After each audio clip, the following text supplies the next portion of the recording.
আমার নবীজি যতগুলো গুণ ছিল, আবশ্যিক দিক ছিল, এর মধ্যে এক নম্বর ছিল তার দাওয়াতে কাজ, প্রজ্ঞার সাথে উত্তম পন্থায়। আল্লাহ রাব্বুল আলামিন সুন্দর করে বলছেন, উদউ ইলা সাবিলি রাব্বিকা বিল হিকমাতি ওয়াল মাউইযাতিল হাসানাহ ওয়াজাদিলহুম বিল্লাতী হিয়া আহসান ইন্না রাব্বাকা হুয়া আ'লামু বিমান দাল্লা আন সাবিলিহি ওয়া হুয়া আ'লামু বিল মুহতাদিন। জোরে বলুন আল্লাহু আকবার। হে নবী, আপনি মানুষকে আল্লাহর পথে দাওয়াত দিন প্রজ্ঞার সাথে, হিকমতের সাথে। হিকমত মানে আমরা উল্টা পাল্টা অনেকে বুঝি, হককে আড়াল করে নয়, বরং প্রজ্ঞার সাথে হককে প্রেজেন্ট করে আপনি মানুষকে কালেমার দাওয়াত দিন, উত্তম নসিহতের মধ্য দিয়ে কালেমার দাওয়াত দিন। এটা হলো আমার নবীজির এক নম্বর আদর্শ ছিল, এক নম্বর কাজ ছিল দাওয়াতে কাজ করা। আর সেই দাওয়াতে কাজগুলো আমার নবীজির জীবনে শুরু করেছেন প্রথমে বাহির থেকে, না ভিতর থেকে? ঘর থেকে। ঘরে দাওয়াত দিয়েছেন, কু আনফুসাকুম ওয়া আহলিকুম নারা, নিজে বাঁচো আগে, তোমার পরিবারকে আগে জাহান্নাম থেকে বাঁচাও। আমার নবীজি 5টা বছর জাবালে নূরে তিনি গারে হেরার মধ্যে ধ্যানমগ্ন থাকলেন। সর্বশেষ দিন যেদিন তার কাছে সেই ফেরেশতা আসলেন, যে ফেরেশতা আগের পয়গম্বরদের কাছে এসেছেন, সেই ফেরেশতার নাম কি বলুন? বলে জিবরিল আমিন আলাইহিস সালাতু ওয়াস সালাম নবীর সামনে দাঁড়ালেন, নবীকে জড়িয়ে ধরে তাকে পড়তে বললেন, ইকরা বিসমি রাব্বিকাল্লাযী খালাক খালাকাল ইনসানা মিন আলাক ইকরা ওয়া রাব্বুকাল আকরামুল্লাযী আল্লামা বিল কলম আল্লামাল ইনসানা মা লাম ইয়ালাম। আমার নবীর কাছে ওহীর প্রক্রিয়া শুরু হয়ে গেল। নবীজি একটু আতঙ্কিত হলেন, ভয় পেলেন, সেখান থেকে নেমে আসলেন, সোজা নিজের বাড়ির মধ্যে ঢুকে বলছেন, জাম্মিলুনি জাম্মিলুনি খাদিজা, আমাকে বস্ত্র আচ্ছাদন করে দাও। লাকাদ খাশিতু আলা নাফসি, আমি আমার নিজের জীবনের শঙ্কিত, মনে হয় বাঁচবো না, মনে হয় মরে যাব। ওরে খাদিজা, আমাকে বস্ত্র আচ্ছাদন করে দাও। আম্মাজান খাদিজা বলছেন, আমার স্বামী, আপনি কাঁপতেছেন কেন, টেনশন করেন কেন? আমি আপনাকে হলফ করে বলতে পারি, পৃথিবীর কোনো অনিষ্ট নেই, আপনার কেউ ক্ষতি সাধন করতে পারে, চুল পরিমাণ আপনার কোনো ক্ষতি হবে না, কারণ আপনি ইতিমের পাশে দাঁড়ান, বিধবার সহায় হন, মজলুমের পাশে দাঁড়ান, আপনার দ্বারা কারো কোনো ক্ষতি হয় না, আপনি কাউকে ঠকান না, আপনি কাউকে ঠকতেও দেন না, আপনি প্রতিবাদী মানুষ, আপনি একজন নেই পথের চলার একজন মানুষ, আপনার কোনো ক্ষতি পৃথিবীর কেউ করতে পারবে না। এবার রাসূল বলছেন, খাদিজা রে, অনেক প্রশংসা তো করলাম, আজকে তোমাকে একটা নতুন প্রস্তাব দিয়ে দেব। কি প্রস্তাব আমার স্বামী, আপনি বলুন। রাসূল বলছেন, এই 15টা বছর ধরে তোমার আমার মাঝের সম্পর্ক ছিল হলো স্বামী স্ত্রীর সম্পর্ক, আজকে আমি আমার একটা নতুন সম্পর্ক যোগ করতে চাই, নতুন পরিচয় দিতে চাই। জানি না তুমি আমার সেই পরিচয়টা গ্রহণ করবে কিনা, সেই সিদ্ধান্তে তুমি ইতিবাচক সাড়া দেবে কিনা জানি না, তবে আমি তোমাকে বলেই ফেলবো, সেটা হলো আমি হলাম আল্লাহর নবী। আল্লাহ পাক আমার কাছে কোরআন নামক কিতাব নাজিল করেছেন। সঙ্গে সঙ্গে চোখটা অশ্রুপূর্ণ হয়ে গেছে। আম্মাজান খাদিজা কাঁদতে কাঁদতে বলছেন, আমার স্বামী গো, আপনি আল্লাহর নবী হবেন, এতে কোনো সন্দেহ নাই। জোরে বলি সুবহানাল্লাহ। নবুয়তের সব যোগ্যতা আপনার মধ্যে আমি উপস্থিত দেখেছি, যার মুখ থেকে একটা কথাও যাচিত কোনো কথা বের হয় নাই, বেফাস কোনো কথা বের হয় নাই কখনো। যে লোকটার ভিতর থেকে কোনো গীবত শুনি নাই, কোনো পরচর্চা শুনি নাই, কোনো পরনিন্দা শুনি নাই, যে লোকটা কোনোদিন কৌতুক করেও মিথ্যা বললেন না, আপনার মধ্যে যে গুণগুলো আমি পেয়েছি, আমি স্ত্রী হিসেবে সাক্ষী দিচ্ছি, আপনি শতভাগ আল্লাহর নবী হবেন, কোনো সন্দেহ নাই। আমার নবীজি বলেন, তাহলে কি তুমি আমাকে মানলা নাকি? মানবো না কেন? নবীজি তাকে পড়ায়া দিলেন, আশহাদু আল্লা ইলাহা ইল্লাল্লাহু ওয়াহদাহু লা শারীকা লাহু ওয়া আশহাদু আন্না মুহাম্মাদান আবদুহু ওয়া রাসূলুহু। নবীজির বুকটা ফুলে গেল, আনন্দ পেলেন, প্রফুল্ল হলেন। নবীজি চলে গেলেন বন্ধুর কাছে। 3 বছরের ছোট বড় বাল্য দিনের বন্ধু। নবীজি বললেন, আবু বকর, আমি আল্লাহর নবী, তোমার কি বিশ্বাস হয় নাকি? সাইয়েদনা আবু বকর নবীর দিকে তাকায় বলে, বন্ধু, তুমি যে একটা অস্বাভাবিক মানুষ, সমাজের সকল মানুষ থেকে অন্য ধরনের মানুষ আমি অনেক আগেই টের পেয়েছি। তোমার ভিতরে যে গুণগত দিকটা পেয়েছে, আমার মন বলছিল তুমি একটা আমাকে সুন্দর একটা পরিচয় দিয়ে দিবা। আজকে শতভাগ পরিপূর্ণ সেই আমার আশা পূরণ হয়েছে। তুমি যে আল্লাহর নবী, বিন্দু পরিমাণ কোনো সন্দেহ আমার মধ্যে আর কাজ করে না। জোরে বলে সুবহানাল্লাহ। বন্ধু কালেমা পড়ে নিলেন। নবীজির বুকটা আরো একটু ফুলতে লাগলো, প্রফুল্ল হলেন। বউটাও হাতে আসলো, বন্ধুটাও হাতে পেলেন, আনন্দ পেলেন, চিত্ত তার ভরে গেল। চিত্তের ভিতরে তার প্রচন্ড আনন্দ কাজ করলো। এবার ভাবলেন কাকে দাওয়াত দেব। এবার নির্বাচন করলেন, দেখি তো ছোট আলীকে বলি, একই পরিবারে বড় হয়েছেন রাসূল। ছোট্ট আলীকে ডাক দিয়ে বলছেন, আলী, তোমার বয়স 9 বছর, আমি তোমার সামনে বড় হয়েছি, তুমি আমার সামনে বড় হয়েছে, তুমি আমাকে দেখেছো, আমিও তোমাকে দেখেছি। তোমার কি মনে হয় আলী, আমি কি আল্লাহর নবী হতে পারিনি? আমি কি আল্লাহর নবী হতে পারি নাকি? আমার কি সে যোগ্যতা আছে নাকি? সাইয়েদনা আলী ছোট্ট মানুষ বলছেন, আপনি যে আল্লাহর নবী হবেন এতে বিন্দু পরিমাণ কোনো সন্দেহ নাই। কয়জন হলো? কয়জন হলো বলেন? 3 জন হলো। নবীজির বুকটা ফুলতে লাগলো, খুব আনন্দ পাচ্ছিলেন।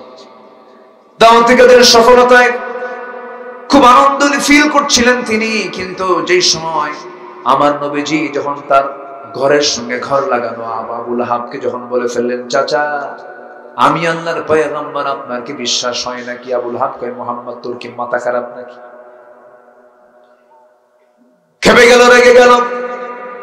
নবীজি তার 2টা মেয়েকে তার ঘরে দিয়েছেন শুধু নবুয়তের পরিচয় দেবার কারণে। আবু লাহাব নবীজির 2টা মেয়েকে সে ঘর থেকে বের করে দিল, তালাকের ব্যবস্থা করে দিল। নবীজির 2টা মেয়ে তালাক প্রাপ্ত হয়ে ঘরে চলে আসলেন। কালেমার দাওয়াতের এখন ফলাফল দেখেন। নবীজি আবু লাহাবকে কালেমার দাওয়াত দিতে গেলেন। আবু লাহাব তার মুখে যা বাজে কথা বলা দরকার সব বলে ফেললো এবং তার বউ পর্যন্ত জুলুম শুরু করে দিল। একদিন নবীজি নিজের চোখে দেখেন, আম্মাজান খাদিজা তার ঘর থেকে বের হয়েছেন, উঠানে দাঁড়ায়া ছিলেন। আবু লাহাবের ঘর আমার নবীর ঘর ছিল পাশাপাশি, কারণ আপন চাচাতো শরীক, ভাগী শরীক পর্যন্ত, ভাগী শরীক। দোতলার ছাদ থেকে উম্মে জামিলা আবু লাহাবের স্ত্রী তরকারি কুটি কুটি যে উচ্ছিষ্ট গুলো, সমস্ত ময়লা গুলো, সব আবর্জনা গুলো ছাদের উপরে ওঠে, সোজা আম্মাজান খাদিজার মাথার উপরে নিক্ষেপ করলো। রাসূল একদিন দেখে ফেললেন, ভিতরে ঢুকিয়ে বলছেন, খাদিজা, এত কষ্ট আমার প্রতিবেশী দেয়, তুমি তো আমাকে একটা দিনও বললা না। খাদিজা বলছেন, স্বামী আমার, আপনি দিন প্রচারের কাজে মেহনত করবেন, ব্যস্ত থাকবেন, আমি আপনাকে এই বিষয়ে কেন বলতে যাব? যত কষ্ট হয়ে যাক, আমি সবর ধরব, আমি ধৈর্যের পরিচয় দেব। আমার নবীজির মনো কষ্ট আল্লাহ রাব্বুল আলামিন সহ্য করতে পারলেন না। নবীজির দিলটা তখন খুব কাঁদতেছিল, হারে আমার খাদিজার দারুণ কষ্ট হচ্ছে। শুধু এতটুকু, নবীজির প্রচন্ড কষ্ট হচ্ছিল। আবু লাহাব রাসূলকে পারিবারিক ভাবে চরম ভাবে যখন জব্দ করতেছিল, কষ্ট দিচ্ছিল, সবগুলোকে এক জায়গায় করে আল্লাহ রাব্বুল আলামিন নিজে সহ্য করতে না পেরে পুরো সূরা নাজিল করে রাসূলকে বুঝায় দিচ্ছেন, হে রাসূল, আপনাকে যারা গালি দেবে আমিও তাকে গালি দিব। আল্লাহু আকবার। সূরা লাহাবের মধ্যে আল্লাহ পাক আবু লাহাবকে কি দিয়েছেন? আস্তে করে কি দিয়েছেন বলেন? গালি দিয়েছেন। আমরা নাস্তিকদের নাকি গালি দিতে পারবো না? আল্লাহ নিজে গালি শিখিয়ে দিয়েছেন। ওরা 16 বছর আমাদের তালিকা করেছিল, 116 জন আলেমের তালিকা করেছিল, আমার নামটাও দিয়েছিল। যুদ্ধাপরাধীর তালিকা করেছিল, কথিত। আমাদেরকে তারা জাতির সামনে উলঙ্গ করতে চেয়েছিল, পারে নাই। ওই কার্ড খেলতে পারে নাই। জনগণ উল্টা তার রায় দিয়ে দিয়েছে। এখন ওদের তালিকা করা শেষ, এখন আমাদের তালিকা করা শুরু, ঠিক কিনা? এই পর্যন্ত স্বাধীনতার পর থেকে নিয়ে আজ পর্যন্ত যতগুলো নাস্তিকের বাচ্চারা আল্লাহকে নিয়ে রাসূলকে নিয়ে কথা বলেছে, কোরআনকে নিয়ে ইসলামকে নিয়ে বাজে কথা বলেছে, এখন হচ্ছে ওদের তালিকা করার সময় সবচাইতে বড় দাবি।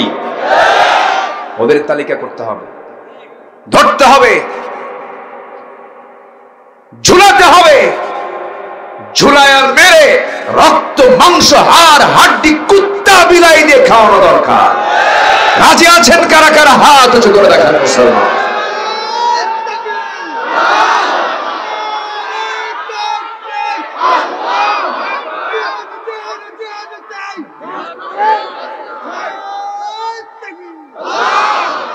আল্লাহ কবুল করুন, জোরে বলি আমিন। এক বিচারপতি জীবনে ওর মুখে কোনোদিন হাসি দেখি নাই, শামসুদ্দিন। কালা কইেন না, কালা তো আল্লাহই বানাইছে। এই মানিক কোনোদিন হাসে না, ওর মুখে শুধু এত বিদ্ঘুটে তার চেহারা, কোনো মুখে হাসি নাই। কিছু কিছু লোক আছে হাসে না, আসলে ওদের বউরা যে কেমনে থাকে, বউরা মনে মনে বলবে কমবে, একটু হাসি দরকার। রাসূল হেসেছেন, বলি আলহামদুলিল্লাহ। হাসলে নিজেও সুস্থ থাকে, পরিবেশটাও সুস্থ থাকে। কি ঠিক আছে না? হাসবেন, বউটাও খুশি হবে, হায়াত দারাজের জন্য দোয়া করবে। হাসবেন না, বলবে মর তাড়াতাড়ি। একটু আনন্দ দরকার তো। আমার নবীজি খুনসুটি করতেন, আহা আল্লাহু আকবার বলেন। আদর্শ তো একজন মুহাম্মদ সাল্লাল্লাহু। ঘরে ঢুকতেন, স্বামী হয়ে যেতেন, ছেলের সামনে, মেয়ের সামনে, বাচ্চাদের সামনে বাবা হয়ে যেতেন, নাতির সামনে নানা হয়ে যেতেন, যুদ্ধে নেতা হয়ে যেতেন, যোদ্ধা হয়ে যেতেন, নামাজে ইমাম হয়ে যেতেন। আল্লাহু আকবার। কোন নেতার নেতৃত্ব মানো যে গাঁজা খায় শীত হয়ে বসে থাকে, নারীবাজি নিয়ে রাত কাটায়, মদের বোতল নিয়ে রাত কাটায়? যুবক তোমার হাতে যে অস্ত্র তুলে দেয়, নারী তুলে দেয়, মদ তুলে দেয়, ওই সমস্ত নেতৃত্বের মুখে জুতা মারো, থুতু মারো। আর আমরা ওগুলো দেখতে চাই না।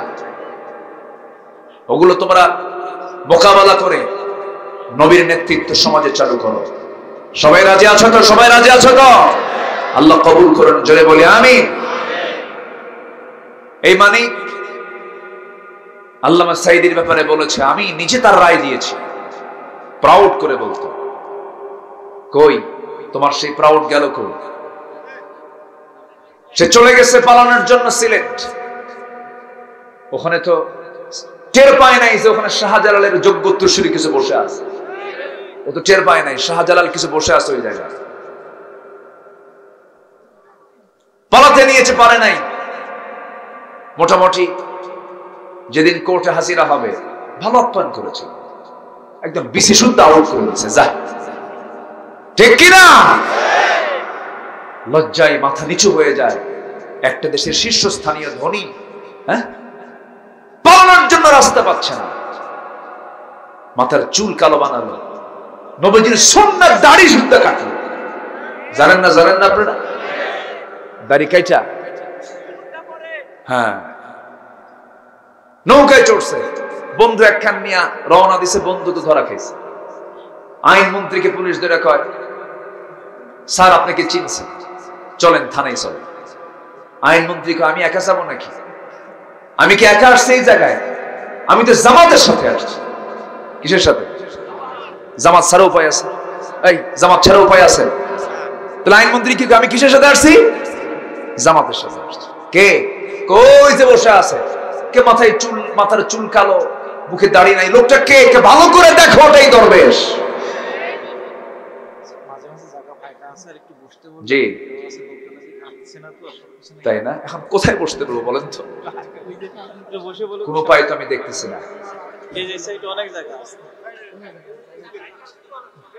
উপায় তো নাই। জিকির করি লা ইলাহা, এটা আমার দিকে চেপে চেপে আসেন তো, একটু শীতের দিন তো, একটু চেপে চেপে আসেন। জিকির করি লা ইলাহা, আরো জোরে সুবহানাল্লাহ আলহামদুলিল্লাহ।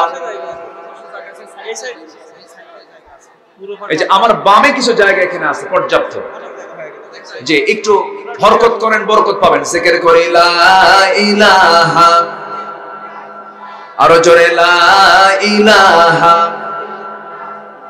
সুবহানাল্লাহ ওয়ালহামদুলিল্লাহ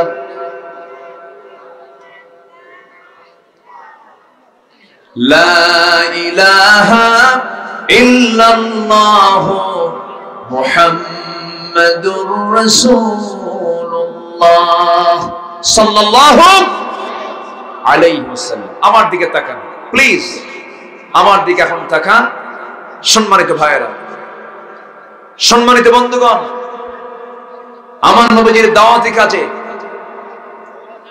একটু বসুন প্লিজ, বসুন। আমার নবীজির দাওয়াতি কাজে রাসূল ফুল পেয়েছিলেন না পাথর পেয়েছিলেন? বলেন ফুল না পাথর? পাথর। এই দেশেও বহু দায়ী আছে যাদের এই 16 বছর গায়ে কোনো আচরণ লাগে নাই, আছে না নাই? আর আরেকজন দায়ী ছিলেন আল্লামা সাইদ রাহিমাহুল্লাহ। 13টা বছর থেকে মানবতার জীবন যাপন করতে হয়েছে। শেষ পর্যন্ত তাকে বিষ প্রয়োগের মধ্য দিয়ে নাটক সাজিয়ে হত্যা করা হয়েছে। এই হত্যার বিচার বাংলার জমিন আমরা অবশ্যই এই দাবি রাখবো, হতে হবে, বিচার করতে হবে এই মাটিতে, বাংলার মাটিতে। সেই পরিবেশ তৈরি হবে। জোরে বলি ইনশাআল্লাহ, আরো জোরে বলি ইনশাআল্লাহ। তবে দাওয়াতি কাজে বাধা আছে না নাই? আচ্ছা, রাসূল বাধার সম্মুখীন হয়েছে, মার খেয়েছে। আমার নবীজি একদিন সকালবেলা তিনি তার বাসাতেই, তিনি তার ঘরেই,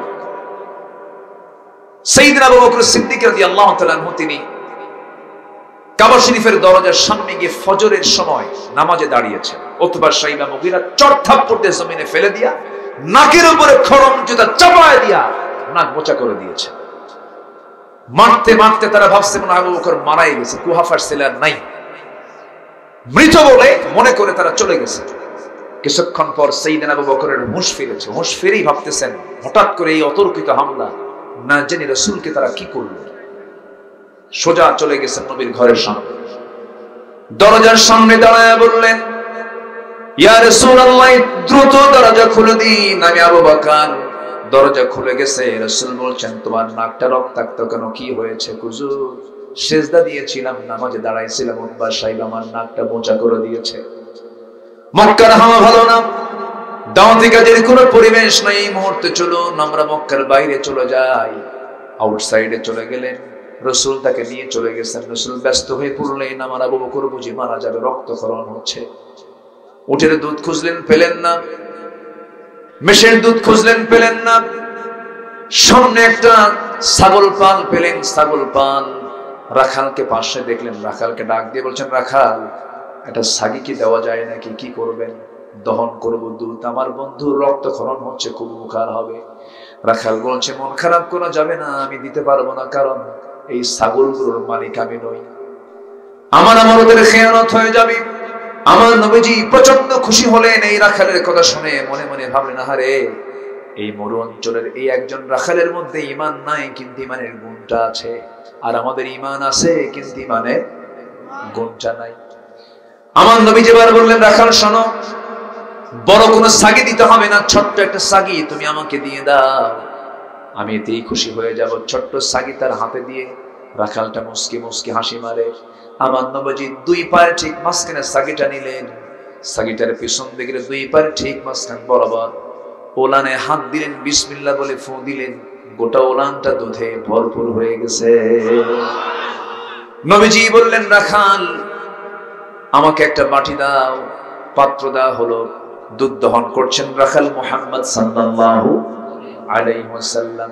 দুধ দহন করে করে যখন বাটি পূর্ণ হয়ে গেছে, নবীজি মুস্কি হাসি মেরে বলছেন, আবু বকর, সকালবেলা রক্ত ঝরেছে, এখন বরকতের দুধ পান করো। হাতে তুলে দিলেন, তৃপ্তি ভরে দুধ পান করলেন, পেট ভরে গেছে। এবার তিনি বলছেন, ইয়া রাসূলুল্লাহ, আমি আর দুধ খেতে পারছি না, কিন্তু এত খাইলাম, কিন্তু বাটি থেকে দুধ তো এক চুল পরিমাণ কমলো না। রাসূল বলছেন, আবু বকর, দুধ কমবে না, তুমি এখন রাখালকে দিয়ে দাও। রাখালের হাতে যখন দেওয়া হলো, রাসূল বিসমিল্লাহ বলে দিলেন, সেও খেলো। দুধ কমে না। রাসূল বলছেন আর ওকে আল্লাহর গোলাম থাকলে দুধ কমতো না যতক্ষণ না আমি আমার ঠোঁটটা বাটিতে না লাগাবো। নবীজি আগে খেতেন না পরে খেতেন? আগে খেতেন না খাওয়াতেন? আজ থেকে খেতেন না খাওয়াতেন? আম্মা জান আয়েশা বলেন আমি নবীর স্ত্রী ছিলাম, আমি কোনোদিন রাসূলকে আগে খাওয়াতে পারি না। আমি উটের দুধ নিয়ে যেতাম, আমাকে আগে দুধটা আগায় দিতেন। আমি উটের গোশত নিয়ে যেতাম, গোশতটা আগায় দিতেন। আমি আগে খেতাম, গোশতের হাড়গুলো রেখে দিতাম, রাসূল সে হাড়গুলো চুষে চুষে খেতেন। আমি দুধ খেতাম, যে দিক দিয়ে ঠোঁট লাগাতাম রাসূল সেই দিক দিয়ে ঠোঁটটা লাগাতেন। নবীজি আগে কোনোদিন আগে খান না, আগে খাওয়ায় দিতেন। এটা ছিল তার স্বভাব। কিন্তু আজকের সমাজের যে সমস্ত নেতাগুলো দেশ চালিয়েছে তারা আগে খাওয়ায় না খায়, শুধু খায় না পাসারও করে। অতএব ওই নেতা বাদ, আমরা রাসূলকে ধরবো। জোরে বলি ইনশাআল্লাহ। আমার নবীজি করলেন কি? এবার বললেন ও আবু বকর তোমার খাওয়া শেষ, রাখালের খাওয়া শেষ হোক, রাখালটা তুমি আমাকে ওই পাত্র দিয়ে দাও। তিনি বিসমিল্লাহ বলে খেলেন, দুধ শেষ হয়ে গেল। এবার পাত্রটা রেখে দিয়ে বলছেন রাখাল তুমি থাকো, সন্ধ্যা হয়ে গেছে, আমরা এখন মক্কার দিকে চলে যাই, অন্ধকার হয়ে যাবে। এখন যাওয়ার সময় যখন রওনা দিবেন এমন সময় রাসূল দেখলেন রাখালটার চোখে পানি। রাসূল বলছেন রাখাল তুমি কাঁদো কেন, কি হয়েছে? বলতেছে আমাকেও সাথে নিয়ে যান, আমারও সাথে নিয়ে যান। রাসূল বলেন তোমার সাথে নিলে ছাগলগুলো দেখবে কি, তোমার আমানতের তো খেয়ানত হয়ে যাবে। ও তাই তো, ঠিক কথা, ঠিক আছে আমি যাব না, তবে একটা আবদার আপনার কাছে। কি আবদার? আপনি যখন ছাগিটা আপনার কোলের মধ্যে নিলেন, কি যেন হাতটা দিয়ে ধরে কি যেন দোয়া পড়ে ফু দিলেন, সেই দোয়াটা আপনি আমার শিখায় দিয়ে যান। কি করবা? আমি মাঝে মাঝে ফু দেব, দুধ খাবো। আলহামদুলিল্লাহ বলবেন না? আমার নবীজি বললেন তুমি যে ফুটা দিবা সেই ফু দেওয়ার জন্য একটা যোগ্যতা লাগবে, কারণ শিরকিয়াতের পচা দুর্গন্ধ নিয়ে ওই ফু দিয়ে কোনো কাম হবে না। তোমার তো ঈমান নাই, তুমি তো শিরকিয়াতের পচা দুর্গন্ধের মধ্যে আছো, সেই শিরকিয়াতের পচা দুর্গন্ধ দূর করে ঈমান জানো। এবার রাখাল মুস্কি মুস্কি হাসি মেরে বলছে আমার সন্দেহ লাগছে আপনি কি মক্কার সে আব্দুল্লাহর পুত্র মুহাম্মদ নাকি? আমার নবীজি বলছেন রাখাল রে, বুঝতে এত দেরি হলে হয় নাকি? রাখাল চোখের পানি ফেলতে ফেলতে হাত লাগায় দিয়ে বলতেছে আশহাদু আল্লা ইলাহা ইল্লাল্লাহু ওয়াহদাহু লা শারীকা লাহু ওয়া আশহাদু আন্না মুহাম্মাদান আবদুহু ওয়া রাসূলুহু। সেই রাখালটার নাম হলো আব্দুল্লাহ ইবনে মাসউদ রাদিয়াল্লাহু তাআলা। হুজুরে বলেন সুবহানাল্লাহ। অনেক লম্বা কথা। দাওয়াতি কাজ হচ্ছে এক নাম্বার। কয় নাম্বার? এক নাম্বার। শুধু দাওয়াতি কাজের উপরে যদি আমি আলোচনা করতে যাই 2 ঘন্টা লেগে যাবে। নাম্বার 2 সাহসী ছিলেন। তিনি কি ছিলেন বলেন? সাহসী। তিনি এত সাহসী ছিলেন পৃথিবীর কোনো মানুষ তার মতো সাহসী ছিল না। এত বড় তিনি সাহসী ব্যক্তি ছিলেন। ফাসদা বিমা তু'মার ওয়া আ'রিদ আনিল মুশরিকিন। জোরে বলুন আল্লাহু আকবার। হাজারো বিপদে তিনি সাহসী ছিলেন। সামনে শত্রু হাজির, আমার নবীজি পরোয়া করেন নাই, তিনি ভরসা করেছেন কার উপরে? সেই লোকটার সাহস থাকে যে লোকটার ঈমানটা পরিপূর্ণ থাকে। যার ঈমানটা পরিপূর্ণ তার চাইতে সাহসী মানুষ পৃথিবীতে আর দ্বিতীয়টা হতে পারে না। ঠিক কি না? মুনাফিকরা সাহসী হয় না, ভীরু হয়। যাইও না, মামলা খাবা। কি আছে না নাই? আছে না নাই? নাম্বার 3 হলো ধৈর্য ধরা। নবীজির গুণ ধৈর্য যার আছে সব জায়গায় বিজয় তার আছে। বলুন তো ভাই, নিজের জীবনের দিকে তাকায় বলেন তো, বিয়ে আগে না ধৈর্য আগে? বলেন, বিয়ে আগে না ধৈর্য আগে? ধৈর্য আগে। সেদিন এক মহিলা ফোন দিয়ে বলে হুজুর আমার স্বামী সকালেও তালাক দেয়, বিকেলেও তালাক দেয়। ওর ধৈর্য আছে? তালাক দিনে কয়বার দেয়? কয় বেলা? 2 বেলা করে তালাক দেয়। এরপরে হুজুর আমার কি স্বামী আমার আছে না নাই? কি কথা কি বুঝতেছে? ধৈর্য ছাড়া কিছুই হবে না।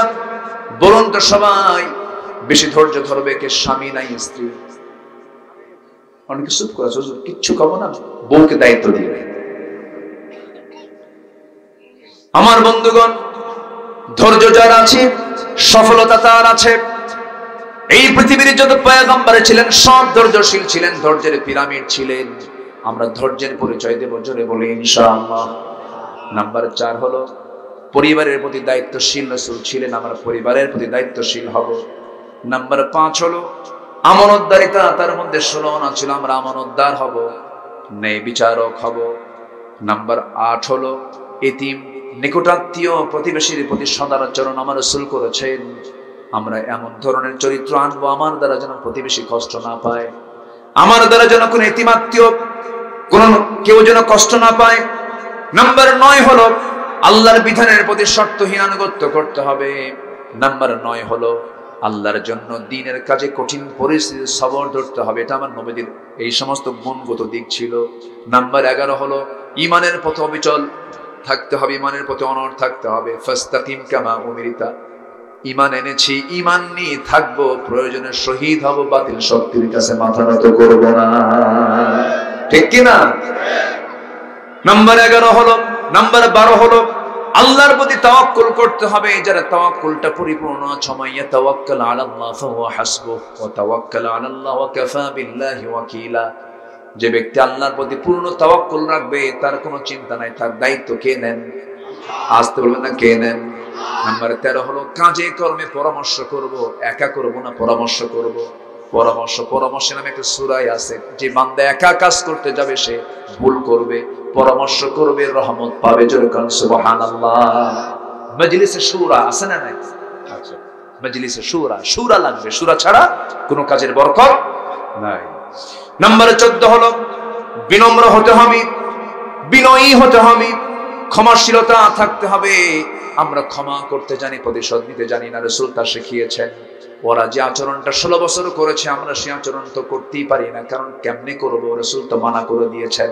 তবে হ্যাঁ, ওই সমস্ত ভাইদেরকে দাওয়াত দিচ্ছি যারা বিপদগামী ছিলেন, যারা বেনামাজির নেতৃত্ব মেনেছেন, তারা চলে আসেন, ওয়েলকাম, ইসলাম আপনাকে ডাকতেছে। কি ঠিক কিনা? আসেন, আসেন, চলে যা করেছেন তওবা করে ফিরে আসুন, আল্লাহ পাক আপনাকে মাফ করে দিবেন, আল্লাহ কবুল করুন। রাসূল তার 15 নম্বর গুণ ছিল কুফরের প্রতি তিনি কঠোর ছিলেন, আর মুমিনদের ব্যাপারে তিনি রহমদিল ছিলেন। এই 15টা যদি আদর্শকে আমরা আমাদের জীবনে লালন করতে পারি, এটাকে যদি পালন করতে পারি, আমার বিশ্বাস ওই বান্দার জান্নাতে যেতে কোরআন বলছে কোনো বেগ পেতে হবে না। জোরে বলি সুবহানাল্লাহ। সম্মানিত ভাইরা, আমার মাহতাব ভাই বছর 4 আগে আমাকে দাওয়াত দিয়েছিলেন, আসছিলাম। এবছরও আমাকে 2 মাস আগে বলেছেন। আমি আসছি এখানে মাগরিবের সময়। আমার বয়ানটা ছিল মূলত মাগরিবের পর থেকে। সেখানে আমাকে ভাই বললেন, ভাই আপনি একটু এশার পরে ওঠেন, লোকজন আসবে। আচ্ছা ঠিক আছে। তো উঠলাম। এখন আমাকে যেতে হবে আরেক জায়গায়। কেন যেতে হবে? ওই দাওয়াতটা আমি নিয়েছি আরো 2 বছর আগে। কয় বছর আগে বলে? 2 বছর আগে নিয়েছি। একটা আকাশে পাখি যখন ওড়ে, 1 ডানায় না 2 ডানায় বলেন তো? 2 ডানায়। আমি যেন সেখানে গিয়ে একটা হকটা আদায় করতে পারি। তো আমি যে কথাগুলো বলেছি, যারা শুরু থেকে শুনেছেন, যারা শুরুতে আসছেন, যারা, তাদের কিন্তু কোনো অভিযোগ থাকবে না। কিন্তু যারা শেষে আসে, দেখবেন কিছু মুসল্লি আসে শুক্রবারে সবার শেষে, মানে 1:29 মিনিট 29 সেকেন্ড, এরা এসে কয় হুজুর কি ওয়াজ করলো কিছুই বুঝলাম না। তো যারা শুরু থেকে আমার আলোচনাটা শুনেছেন, তারা কিন্তু একটা সাবজেক্ট পেয়ে গেছেন। আমরা কোন আদর্শকে লালন করব না, আমরা আদর্শ মানব কয়জনের? মুহাম্মদুর রাসূলুল্লাহ। এবং নামাজ পড়ব কয় ওয়াক্ত? একটু কারা কারা একটু হাত তুলে দেখেন তো দেখি, চিৎকার মেরে বলি ইয়া আল্লাহ, আমাদেরকে 5 ওয়াক্ত সালাত আদায় করার তৌফিক তুমি আল্লাহ দিয়া দাও। জোরে বলি আমিন। হাত নামান। তাহলে এর আগে এসেছিলাম রাত 2টায়, এবার আসছি হলো মাগরিবে। এখন আরেকটা টাইম বাদ আছে, এবার আসবো যদি আল্লাহ পাক তৌফিক দেন একেবারে রাত 9টায় 10টায়, এটা বেশি হয়, 9টা থেকে 10টার মধ্যে। ঠিক আছে? ঠিক আছে তো? তাহলে আপনাদের হকটা আমার সব টাইমে আদায় হলো, শেষ রাতেও হলো, সন্ধ্যা রাতেও হলো, আগামীতে হবে মাঝরাত। জোরে বলি ইনশাআল্লাহ। এর আগে সম্প্রতি ধুলাউড়ি আমার একটা প্রোগ্রাম ছিল কয়েকদিন আগে, হয়তো অনেকে গিয়ে পান নাই, শোনেন। হ্যাঁ, এই ধুলাউড়ির মাহফিল আমাকে নেওয়া হয়েছিল 2022 সালে। সেখানকার প্রিন্সিপাল আনোয়ার, নাকি আনোয়ার তো মনে হয় না, শরিয়া বাদ দিতে হবে। যাই হোক, আমি আর কিচ্ছু বলবো না। তো আমাকে উনি 2022 সালে বললেন যে আপনাকে আসতে হবে। বললাম যে ভাইজান, সাথিয়ার বুকে আমাকে মাহফিল করতে দেবে, আমার তো বিশ্বাস হয় না। বলে যে আমি আমার মন্ত্রীর সঙ্গে খুব সম্পর্ক ভালো, আমি ওনাকে দিয়ে ফোন দেব, আপনি মাহফিলে আসবেন। তো আমি ভাবলাম যে মন্ত্রী সাহেবের লোক তো উনি, হতেও পারে। তো মাহফিলের 7 দিন আগে বলেন হুজুর আমি অনুমতি পাইলাম না। আমি বললাম আমি তো আপনাকে আগেই কইছি আপনি মাহফিল করতে পারবেন না, তো আপনি আমার ডেটটা নষ্ট করলেন কেন? আমি তো আপনাকে আগেই বলেছি, আমি তো বুঝি তো আপনার অবস্থা, সিচুয়েশন, মামলা একখানা আছে আমার ওই জায়গায়, আমি যেতে পারবো না, আমাকে যেতে দেবেন না, আমি জানি তো এটা। এরপরে উনি জোরপূর্বক ডেটটা রাখলেন, হলো না মাহফিল।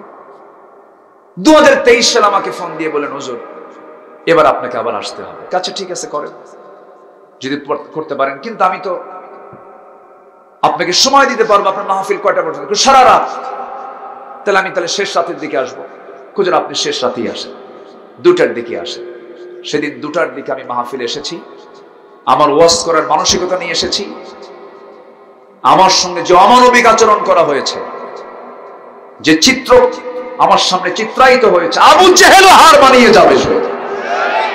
কিন্তু আমি আপনাদেরকে বলিনি, সেই দিন আমি সবরের পরিচয় দিয়ে আমি তাকে সম্মান জানিয়ে সেখান থেকে আমি বিদায় নিয়ে চলে আসছি। কিন্তু রিউমার ছড়ানো হয়েছে আমি নাকি সেই মাহফিল আসি নাই, অথচ সেই মাহফিলের দাওয়াত আমাকে শেষ রাতেই দেওয়া হয়েছে। আমি এসেছিলাম, আমাকে মঞ্চে না তুলে অপদস্থ করার চেষ্টা করা হয়েছে। যাই হোক, এই কথাটা আমার একটু ফাইন্ড আউট করতে আমি বাধ্য হলাম। আমার কানে কিছু কিছু কথা আসছে, এরপরেও তো মানুষের কিছু ভুল হতেই পারে, হতে পারে কিনা বলেন তো? তো ভুলের কি সমাধান? ইদফা বিল্লাতি হিয়া আহসান। যে কোনো জিনিস আপনি যদি ফেস করেন, সেটাকে আপনার ইহসানের মধ্য দিয়ে আপনাকে সেটাকে ফেস করতে হবে। এটা কার পরামর্শ বলেন তো? আল্লাহর পরামর্শ। যাই হোক, এই কথাটা আমাকে এখানে অনেকেই বলেছেন যে আপনি কেন আসলেন না সেই জায়গায়, আপনার মাহফিলের ডেট নেন, দাওয়াত নিয়ে আসেন না। সব কাজে 100% সক্ষম হবেন তিনি কে? বান্দা সব কাজে সফল হয়।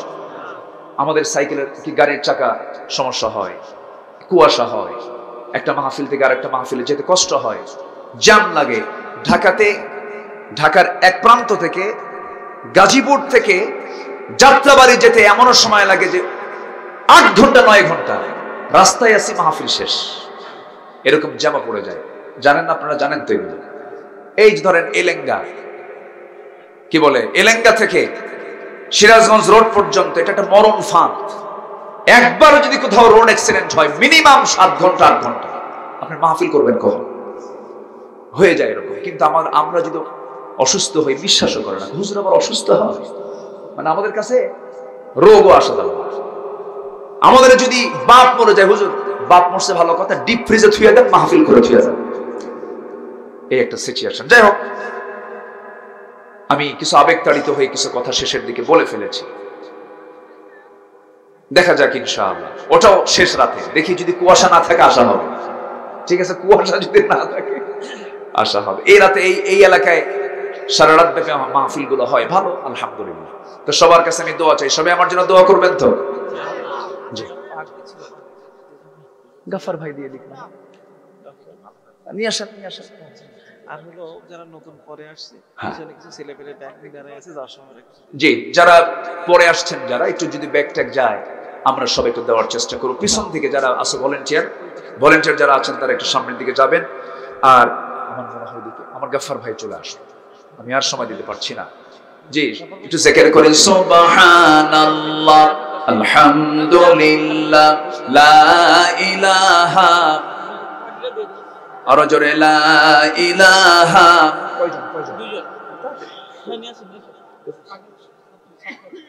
আরো জোরে, লা ইলাহা।